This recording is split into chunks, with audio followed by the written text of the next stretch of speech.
10,000 years ago, a deadly virus arose in northeastern Africa. The virus spread through the air, attacking the skin cells, bone marrow, spleen, and lymph nodes of its victims. The unlucky infected developed fevers, vomiting, and rashes.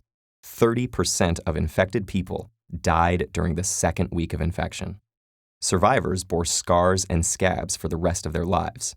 Smallpox had arrived. In 1350 BC, the first smallpox epidemics hit during the Egypt-Hittite War.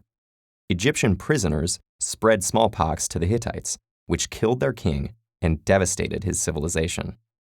Insidiously, smallpox made its way around the world via Egyptian merchants, then through the Arab world with the Crusades, and all the way to the Americas with the Spanish and Portuguese conquests. Since then, it has killed billions of people, with an estimated 300 to 500 million people killed in the 20th century alone. But smallpox is not unbeatable. In fact, the fall of smallpox started long before modern medicine. It began all the way back in 1022 AD. According to a small book called The Correct Treatment of Smallpox, a Buddhist nun living in a famous mountain named Ome Shan in the southern province of Sichuan would grind up smallpox scabs and blow the powder into nostrils of healthy people. She did this after noticing that those who managed to survive smallpox never got it again, and her odd treatment worked. The procedure, called variolation, slowly evolved, and by the 1700s, doctors were taking material from sores and putting them into healthy people through 4 or 5 scratches on the arm.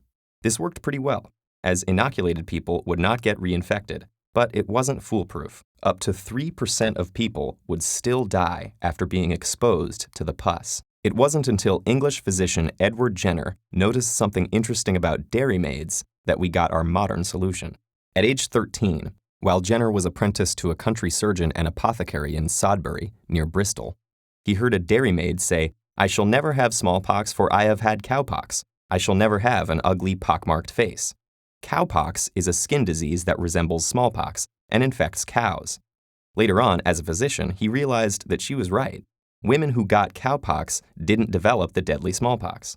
Smallpox and cowpox viruses are from the same family, but when a virus infects an unfamiliar host, in this case cowpox infecting a human, it is less virulent. So Jenner decided to test whether the cowpox virus could be used to protect against smallpox. In May 1796, Jenner found a young dairymaid, Sarah Nelms, who had fresh cowpox lesions on her hand and arm, caught from the udders of a cow named Blossom. Using matter from her pustules, he inoculated James Phipps, the 8-year-old son of his gardener.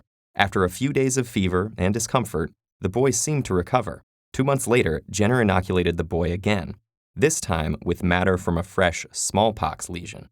No disease developed, and Jenner concluded that protection was complete. His plan had worked. Jenner later used the cowpox virus in several other people and challenged them repeatedly with smallpox, proving that they were immune to the disease. With this procedure, Jenner invented the smallpox vaccination.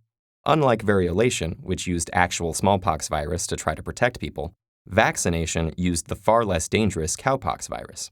The medical establishment, cautious then as now, deliberated at length over his findings before accepting them. But eventually, vaccination was gradually accepted, and variolation became prohibited in England in 1840. After large vaccination campaigns throughout the 19th and 20th centuries, the World Health Organization certified smallpox's eradication in 1979. Jenner is forever remembered as the father of immunology. But let's not forget the dairymaid Sarah Nelms, Blossom the cow, and James Phipps, all heroes in this great adventure of vaccination, who helped eradicate smallpox.